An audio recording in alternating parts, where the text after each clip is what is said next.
Mechanical harvesting is changing.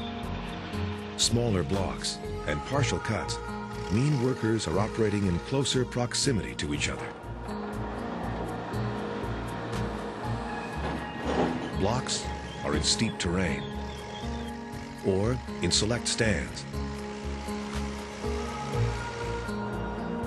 Machines are working in extreme conditions. And extreme conditions can mean injuries to workers.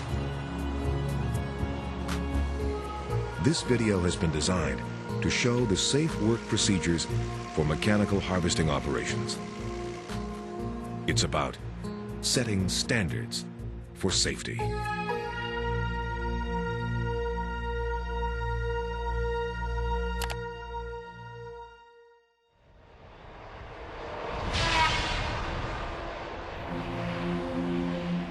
In this program, we'll review the key safety issues in the 5 phases of mechanical harvesting: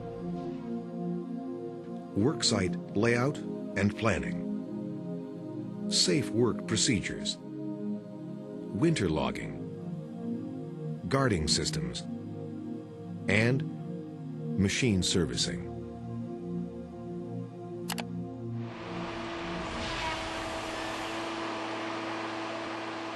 As forestry operations move to smaller blocks, it is critical that the workplace is designed to allow for a minimum of 2 tree lengths between feller bunchers and all other workers and machines. This distance must be maintained at all times. If the work area is too small for bunchers and skidders to work together, skidding must wait until the block has been felled, or the work must be done in alternate shifts.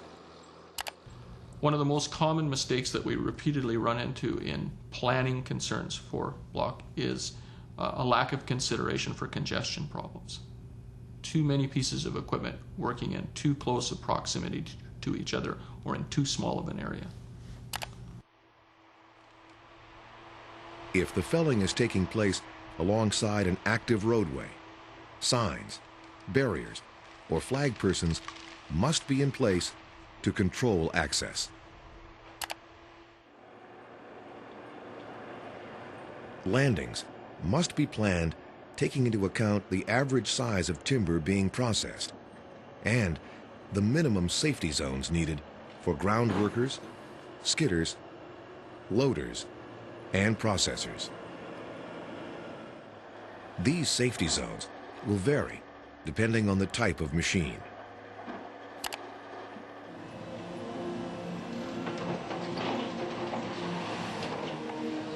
The minimum safety zone around stroker-style processors is a 45-degree area, 200 feet back, behind the machine.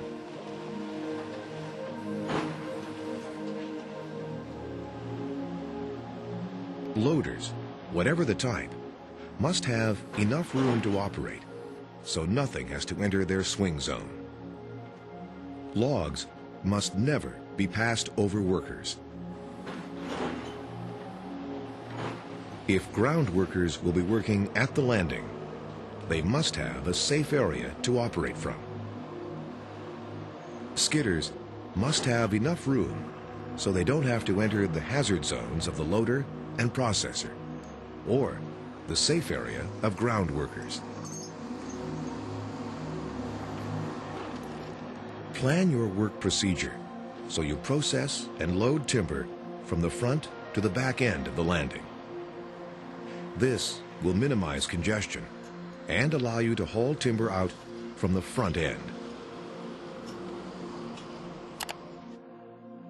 When we come to a landing site and we see people who are working in the no work zones of pieces of equipment, we respond by shutting the operation down at that point and asking them to move to a safe location, or we're basically moving to another location where you're not going to be working in that area.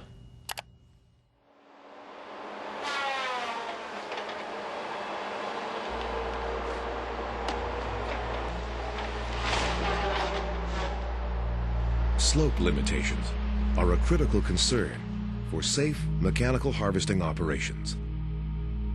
In most situations, rubber-tired skidders should only work on slopes less than 35%.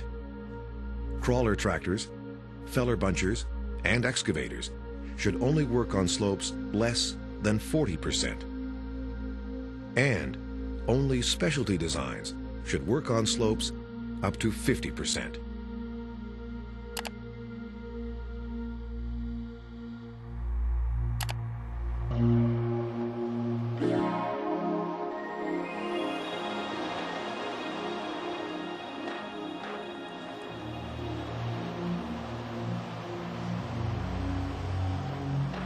If you have to load from a landing on the side of a steep embankment, make sure the ground is stable. Get out of your machine at breaks and look for cracking out. If you have to load off the high side of the road, when climbing the bank, stabilize your machine with your boom. That way, if the bank cracks out, your machine won't flip over.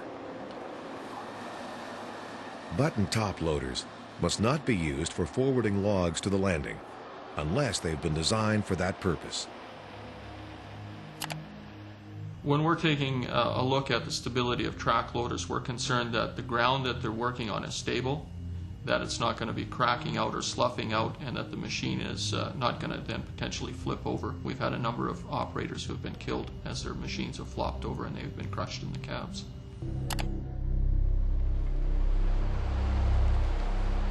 When building your log decks, don't allow the logs to crisscross or tangle. If this happens, the deck could easily collapse. Unstable decks must be rebuilt. Communication is essential. At the beginning of a shift, tell your coworkers your plan for the day, so you don't work into someone else's hazard zone. If you do have to enter another machine's hazard zone, whether on foot or in a machine, first make eye or radio contact with the operator. Then, wait until the operator has lowered the operating head of the machine, throttled down, and given you the okay. Only then can you enter the hazard zone.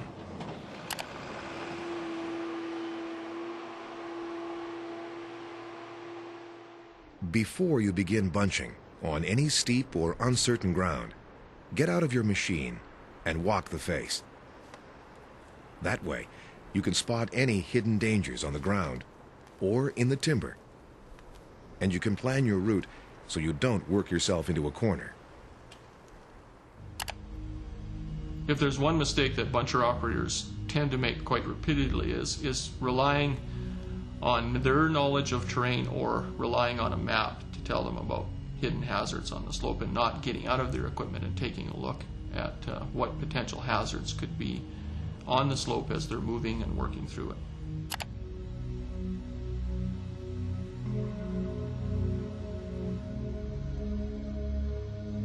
Oversized trees should be left for hand fallers. If you start to fall a tree and can't complete the cut, you must inform other workers and cordon off the area until the tree can be felled. Plan your drag so that you can work the layout of the face from one side to the other, moving straight up and straight down the hill. Always try to avoid cross-slope skidding. If you are skidding on a steep slope or unstable ground, you will have more traction if you back up the hill.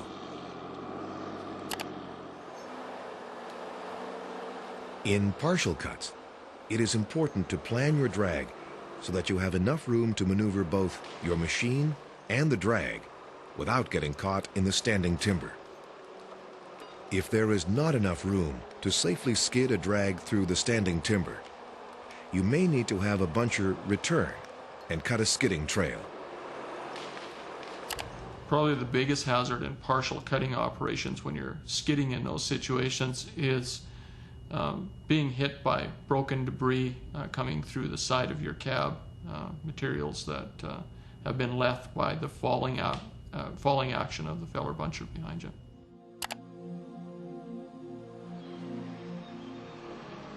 If the slope exceeds the limitation of the machine, or the ground is extremely unstable, you must use either a more appropriate machine for the job, or build a skid trail.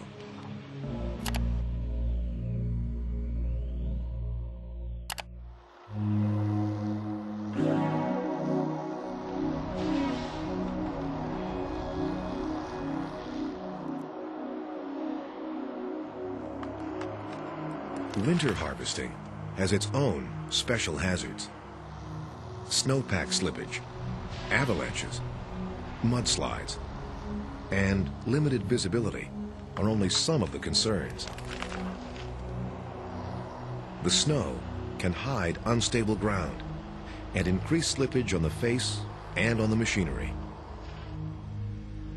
It can hide hazards in standing timber, like jackpots, hang-ups, and danger trees.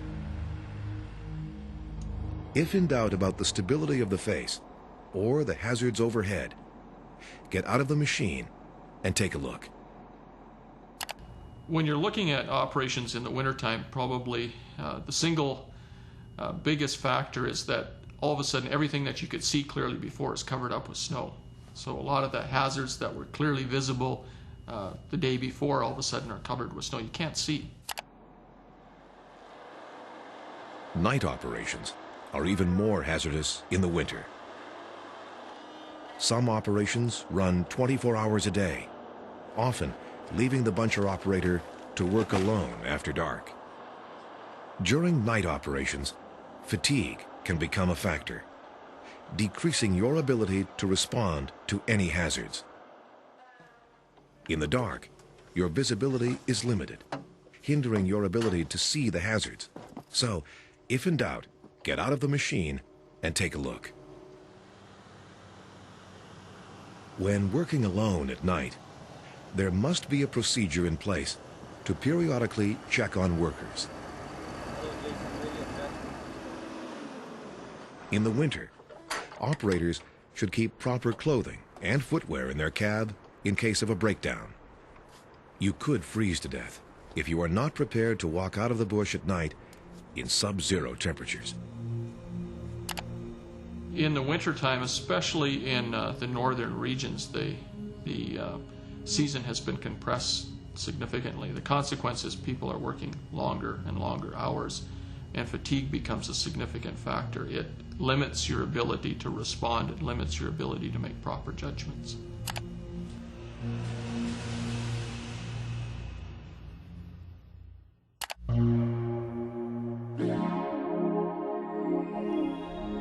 When you are first assigned a machine, check its guarding capabilities. Is there guarding in place to protect you from the hazards you'll be exposed to? Is the guarding in good condition? Is it damaged or broken? Has the guarding been modified? And if so, is it in accordance with the manufacturer's specifications or those of an engineer? For answers to any questions about your machine's guarding requirements, refer to the WCB G600 Guarding Standards Guide. When we show up at a work site and we find a piece of equipment that doesn't have the required guarding that it's supposed to have for the work it's doing, our response is typically to shut that piece of equipment down until it can be guarded to the appropriate standard. On any machine with a rollover protection system, your guarding check is critical. Check for the ROPS certification decal.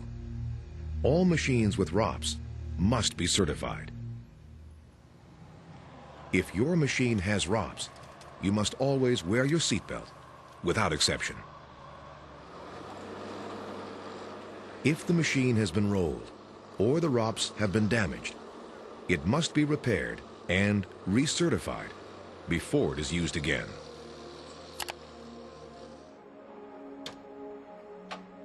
If your machine has an escape hatch, check it at the start of your day.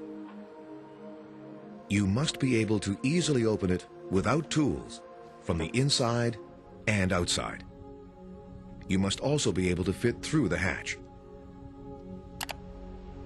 When I'm out doing an inspection and I look at equipment that has escape hatches, one of my concerns in that situation is that it works.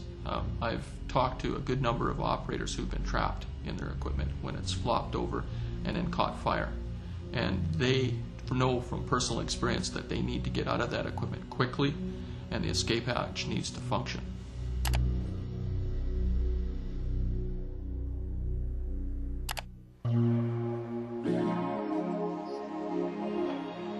Always shut down the machine before any servicing.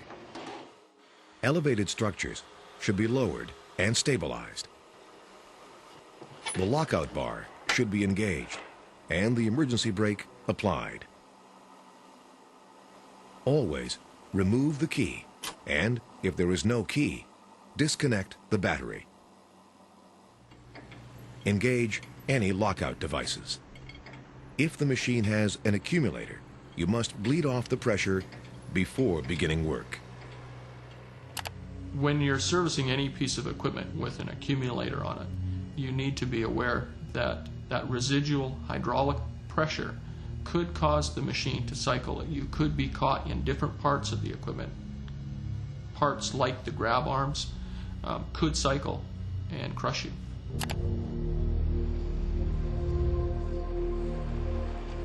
The greatest number of injuries that occur in mechanical harvesting involve slips and falls on and around the machine.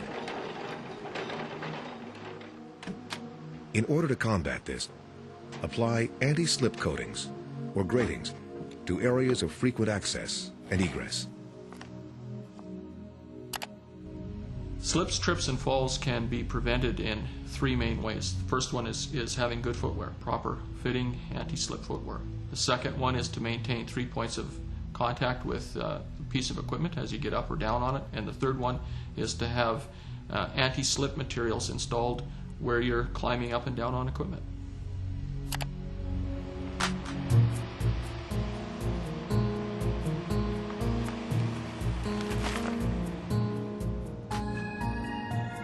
As the forest industry continues to change, it's clear that safe work procedures are of the utmost concern. By ensuring that safety is planned into the work, we can reduce needless accidents and the loss of life. It's called setting standards for safety.